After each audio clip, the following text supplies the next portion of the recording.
Las 35 cosas más extrañas de la Segunda Guerra Mundial. Cuando se habla de la Segunda Guerra Mundial, la mayoría de la gente recuerda los hechos trascendentales: Pearl Harbor, el día D, las bombas atómicas de Hiroshima y Nagasaki, así como los grandes personajes políticos y militares involucrados, como Hitler, Churchill, Roosevelt, Stalin, Mussolini, De Gaulle, Eisenhower, Patton, Rommel y Toho. Sin embargo, ocurrieron muchas cosas en la guerra que son desconocidas por la mayoría de las personas. ¿Sabías, por ejemplo, que Estados Unidos y Japón combatieron en suelo del continente americano? O lo que quizás es más sorprendente, ¿sabías que estadounidenses y alemanes combatieron como compañeros en una batalla? ¿Sabías que hubo un agente doble español que era tan bueno en su trabajo que fue condecorado por Alemania y el Reino Unido, enemigos en la guerra? ¿Sabías que el último soldado se rindió 29 años después de terminada la guerra? En este video conoceremos las 35 cosas más extrañas que sucedieron en la Segunda Guerra Mundial. Antes de meternos a fondo, no te olvides de suscribirte a nuestro canal y activar las notificaciones para mantenerte al día con nuestras actualizaciones.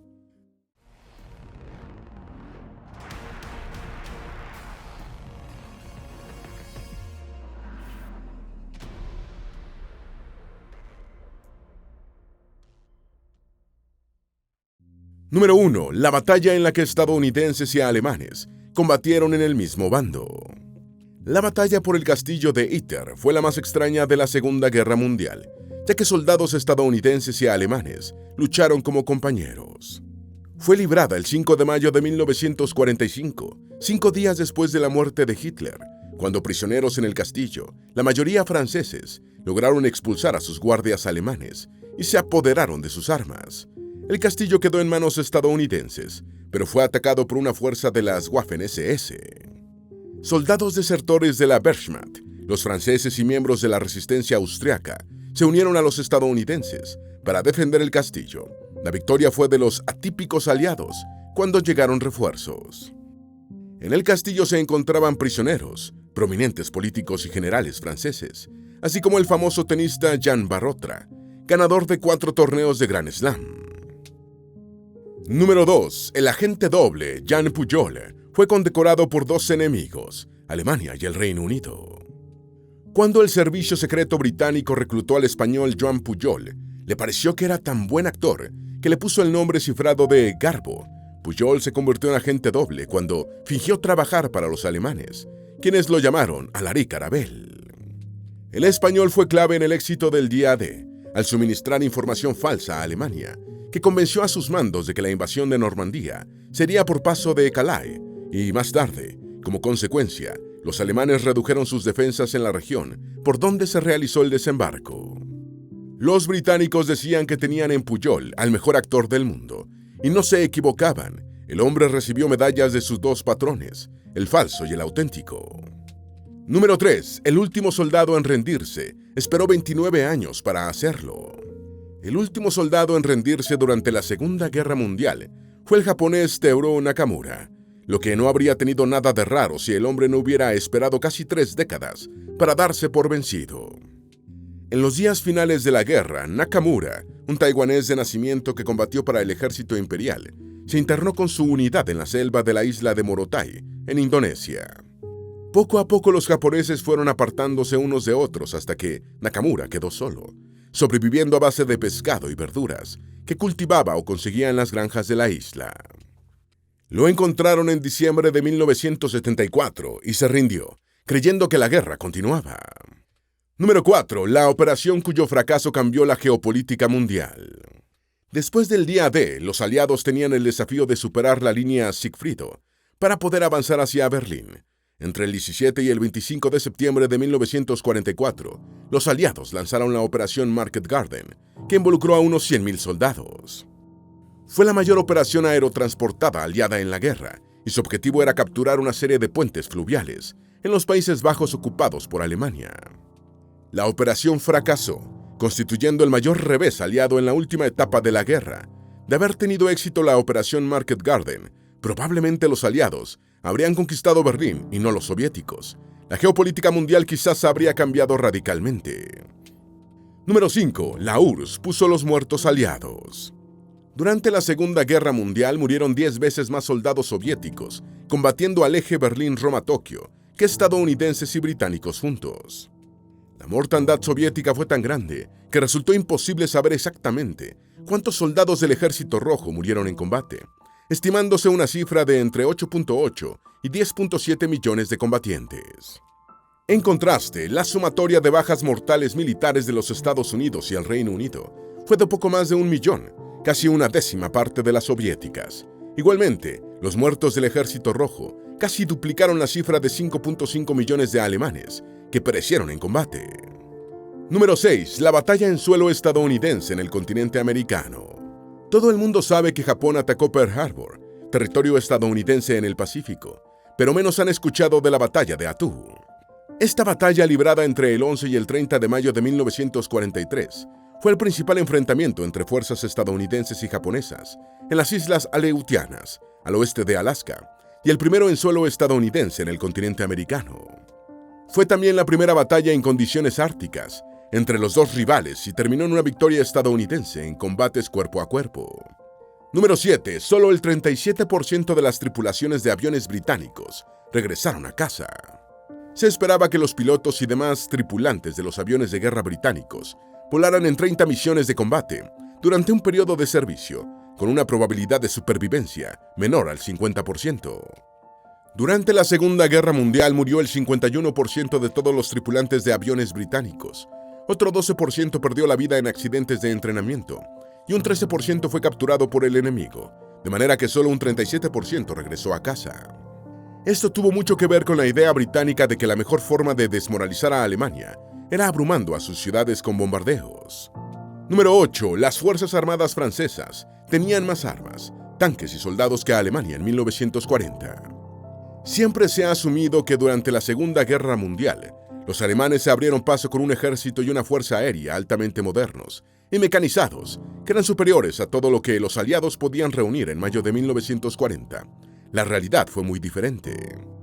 El 10 de mayo de 1940, cuando el Tercer Reich atacó, solo 16 de sus 135 divisiones estaban mecanizadas, es decir, dotadas de transporte motorizado. El resto dependía de la tracción de sangre. Solo Francia contaba con 117 divisiones. Alemania tenía 7.378 piezas de artillería, por 10.700 de Francia, y mientras que los alemanes contaban con 2.439 tanques, los franceses disponían de 3.254, la mayoría más grandes y mejor blindados y armados que los Panzer de la Wehrmacht.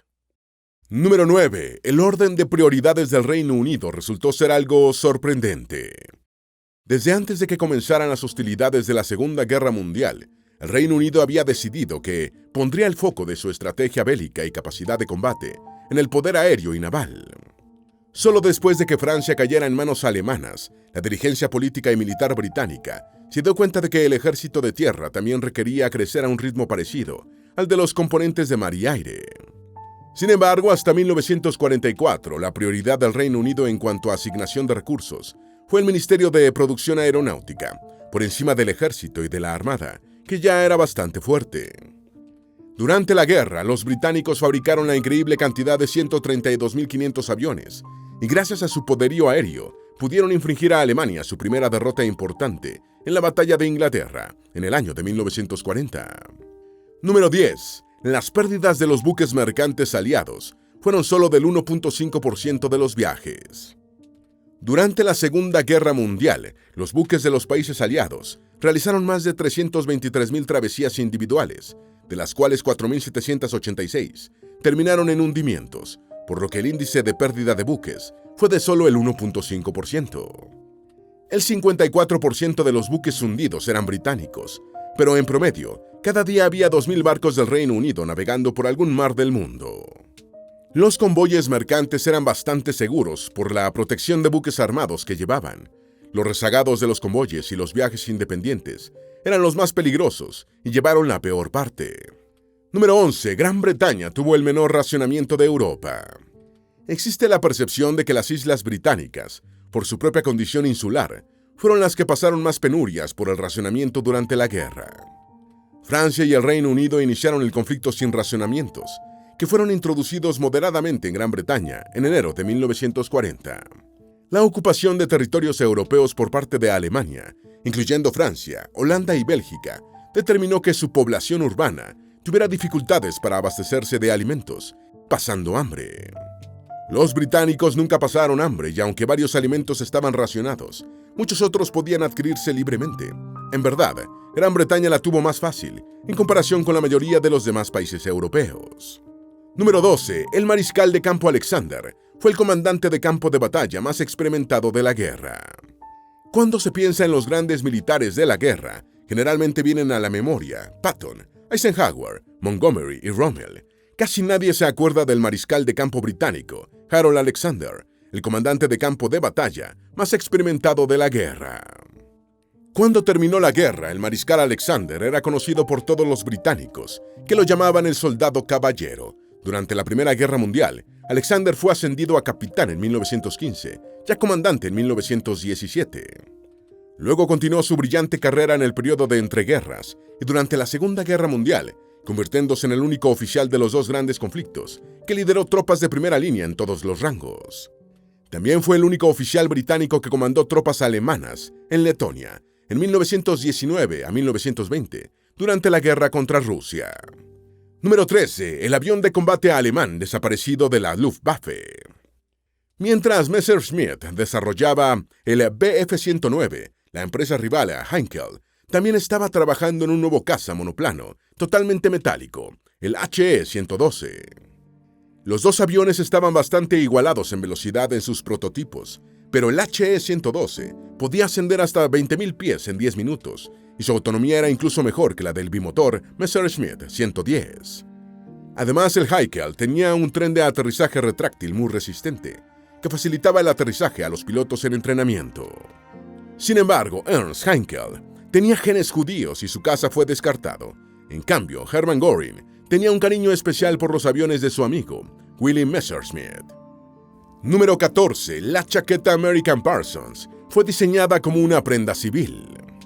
La guerrera de campaña estándar M41, más conocida como la chaqueta Parsons, fue la más utilizada durante la guerra por el ejército de los Estados Unidos. Sin embargo, su diseño se basó en una cazadora civil de antes de la guerra, en consulta con el departamento de moda de la revista Esquire. El ejército estadounidense, en rápido crecimiento, concluyó que para la mayoría de sus reclutas, la comodidad, practicidad y durabilidad eran atributos más importantes que la elegancia y la apariencia militar. Con cremallera y botones en la parte delantera, era una chaqueta corta, sencilla, ligera y cálida, que requería poca confección y no desperdiciaba material. Número 15. El transporte motorizado en Alemania era mínimo. La propaganda según la cual el Tercer Reich tenía un ejército altamente moderno y mecanizado todavía tiene una alta credibilidad, pero realmente en 1939, Alemania era una de las sociedades menos automovilísticas del mundo occidental, a pesar de sus amplias autopistas y de las victorias de Mercedes en competencias. Al estallar la guerra, en Alemania había un vehículo automotor por cada 47 personas, mientras que en el Reino Unido esa cifra era de 14, en Francia de 8 y en los Estados Unidos de solo 4. Al comienzo del conflicto, el ejército alemán era altamente dependiente de los ferrocarriles, los caballos, los carruajes y las piernas de sus soldados para desplazarse. Número 16. La abuela de Helena Bonham Carter figuraba en la lista de los más buscados de la Gestapo. Helena Bonham Carter es muy conocida por sus películas, pero casi nadie fuera de Gran Bretaña sabe quién fue su abuela Violet. Violet Bonham Carter fue una destacada ciudadana británica que trabajó con su padre, el primer ministro Herbert Henry Asquith. Violet hizo rabiar a la dirigencia alemana del Tercer Reich cuando publicó el panfleto Víctimas infantiles de la Nueva Alemania, una protesta. La Gestapo la puso en una lista negra junto a Churchill, los escritores H.G. Wells y Virginia Woolf, y el actor Noel Coward, para ajustar cuentas en el caso de que algún día Alemania ocupara las Islas Británicas. Número 17. Miles de soldados alemanes contra extras de cine. El ministro de propaganda alemana, Joseph Goebbels, era un fanático del uso del cine con fines propagandísticos. El 30 de enero del año 1945, cuando ya estaba claro que el régimen alemán se acercaba a su final, fue estrenada la película Kolberg, con la esperanza de inyectar algo de ánimo al desmoralizado pueblo de Alemania. En la producción, la más cara de todas las realizadas durante el Tercer Reich, actuaron miles de soldados alemanes, que fueron temporalmente retirados de sus unidades para participar en el esfuerzo de propaganda final. Pocos berlineses pudieron ir a ver la película, pues la capital alemana ya estaba bajo el constante bombardeo de los aliados. Número 18. 15.000 tripulantes de aviones estadounidenses murieron durante los entrenamientos. Durante la Segunda Guerra Mundial murieron más de 52.000 pilotos y otros tripulantes de aviones militares estadounidenses. Sin embargo, más de 15.000 de esas muertes no ocurrieron en misiones de guerra, sino durante los entrenamientos. La mayoría de estas muertes ocurrieron por errores de pilotaje y por fallas mecánicas de las aeronaves. El avión considerado más peligroso, el bombardero B-24, fue apodado el ataúd volador. Esa cifra fue superior a todas las batallas mortales registradas por Estados Unidos en todas las batallas anteriores a la Guerra Civil. Es decir, si se suman las muertes de estadounidenses en la Guerra de Independencia, la Guerra de 1812, la Guerra Mexicano-Estadounidense y los soldados federales que perecieron en las guerras indias, la cifra es inferior a la de los caídos en entrenamiento durante la Segunda Guerra Mundial. Número 19. El oso listo que se alistó. En 1942, los miembros de la Compañía 3522 del Segundo Cuerpo del Ejército de Polonia fueron evacuados de la Unión Soviética hacia Irán. Durante su estadía en suelo iraní, los polacos hicieron un reclutamiento bastante inusual: un cachorro de oso pardo sirio, una subespecie más pequeña que el oso pardo común. El cachorro recibió el nombre de Wojtek y fue formalmente alistado como miembro raso de la compañía, disfrutando de una o dos cervezas junto a sus amigos después de un día de trabajo. Participó en la campaña de Italia entre 1943 y 1944, y finalizada la guerra fue dado de baja, viviendo sus últimos días en paz en el zoológico de Edimburgo, Escocia. Número 20. El estresado Himmler. En enero de 1945, Heinrich Himmler, el superpoderoso jefe alemán de las SS, fue puesto al mando del grupo de ejércitos Vístula, que incluía a 500.000 soldados, y su misión era proteger Berlín del avance soviético. Himmler no estuvo a la altura, trabajaba pocas horas al día, nunca visitaba sus unidades, e incluyó en su séquito a un masajista personal, por lo mucho que lo estresaba el encargo de defender Berlín. Tras 2 meses en funciones, no pudo organizar ningún contraataque y prefirió internarse en el sanatorio de Hohenlychen para recuperarse de la experiencia. Desde allí intentó negociar con los aliados, pero fue rechazado. Fue capturado mientras huía e ingirió la píldora de cianuro que siempre llevaba consigo. Número 21. El supercañón alemán. El cañón B-3 alemán nunca llegó a ser una amenaza para los aliados, pero pudo haber tenido un efecto letal si los alemanes hubieran contado con más tiempo para su desarrollo. En los planos era una pieza de artillería de 130 metros de longitud, capaz de disparar un proyectil a 160 kilómetros de distancia, por lo que teóricamente podía alcanzar objetivos en Inglaterra, disparando desde la costa francesa. Su principal desafío era de física corriente. Impulsar un proyectil tan lejos necesitaba una explosión que destruiría el arma. Sin embargo, al parecer los ingenieros alemanes estaban pensando en una solución de varias explosiones, individualmente más pequeñas. El proyecto alemán del supercañón tuvo que ser abandonado cuando los aliados liberaron Francia en 1944. Número 22. La Brigada SS, enteramente francesa. Cuando Francia fue ocupada por Alemania, miles de franceses pasaron a hacer resistencia a los ocupantes, pero muchos otros prefirieron unírseles y combatieron con el ejército alemán en el frente oriental. Después de que Francia fuera liberada por los aliados en 1944, muchos partidarios franceses del Tercer Reich emigraron hacia el este y se ofrecieron a combatir para Alemania.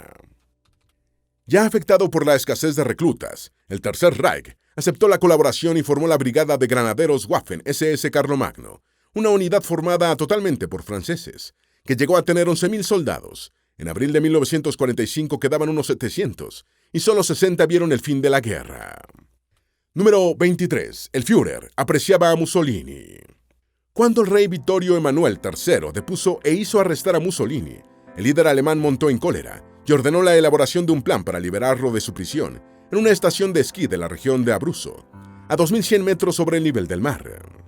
La misión quedó a cargo de Otto Skorzeny, un mayor de las SS de la que se decía que era el hombre más peligroso de Europa.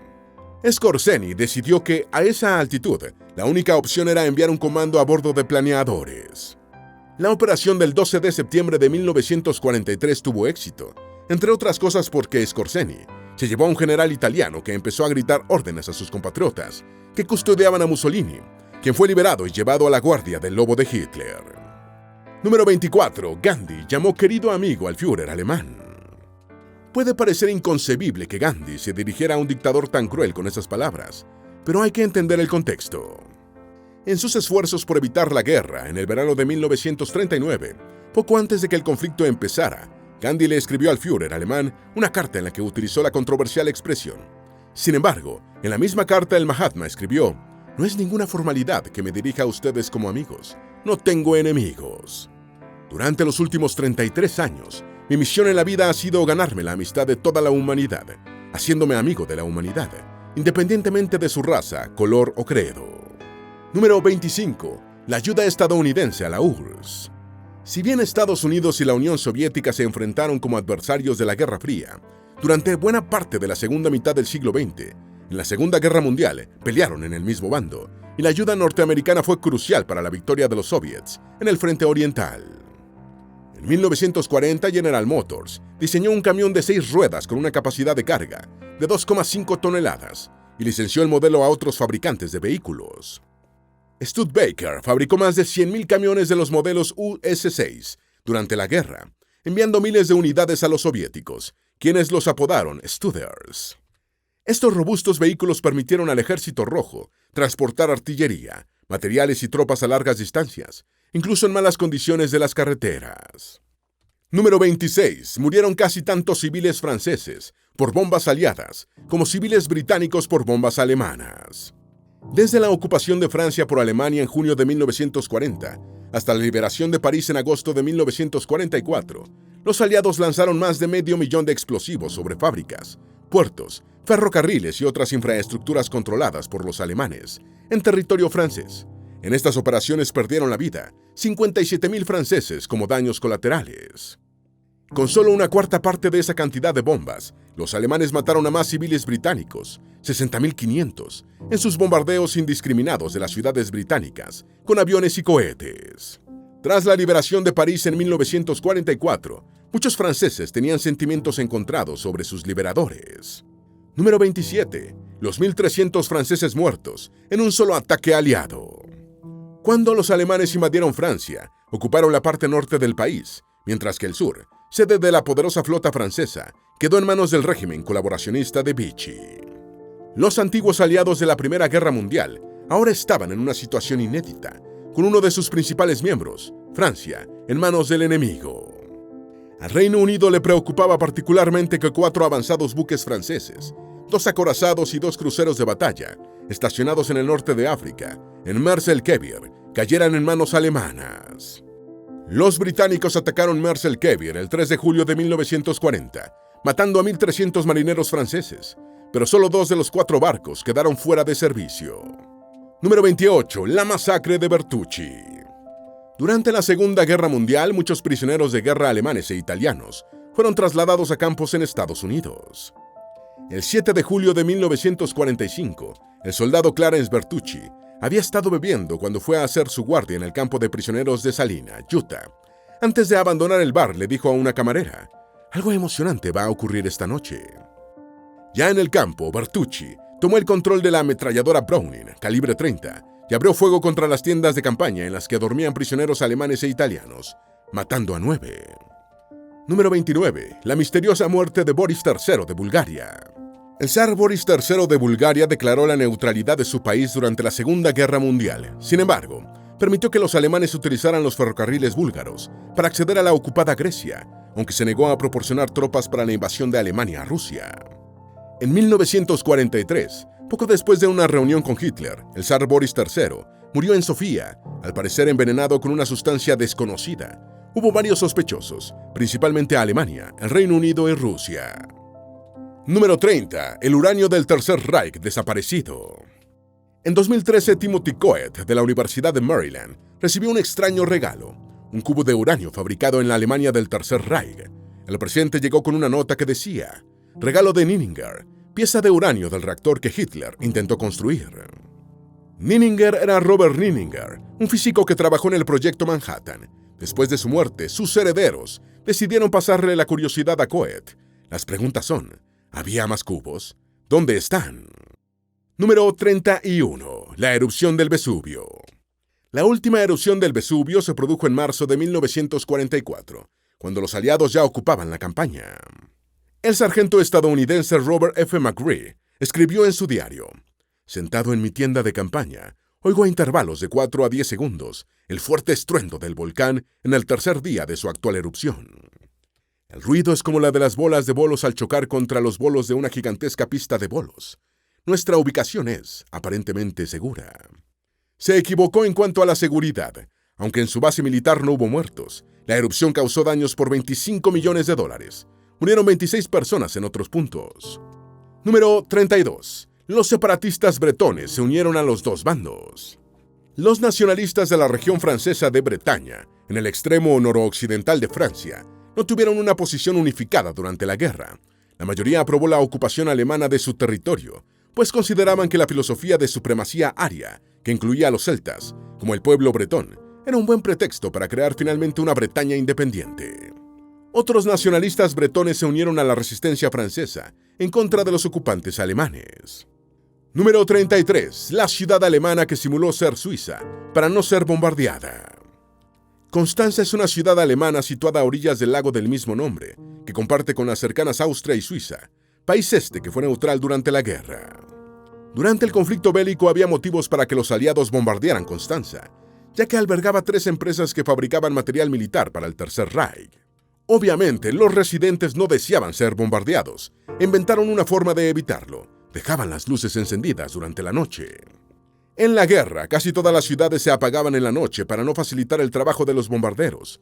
En cambio, la gente de Constanza parecía decir: no nos importa dejar las luces encendidas, porque estamos en Suiza. Número 34. La desaparición de Dan Villani. En junio de 1942, el joven oficial y escritor inglés Dan Villani fue hecho prisionero por los alemanes en Italia. Durante su cautiverio escribió los manuscritos de 2 novelas, después publicadas con los títulos de The Cage y de The Trap.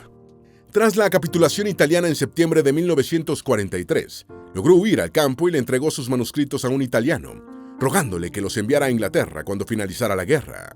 El italiano cumplió con el encargo y le envió los manuscritos a la familia de Villani, pero el joven novelista de 30 años desapareció en los Apeninos en el otoño de 1943 y no pudo ver sus obras publicadas.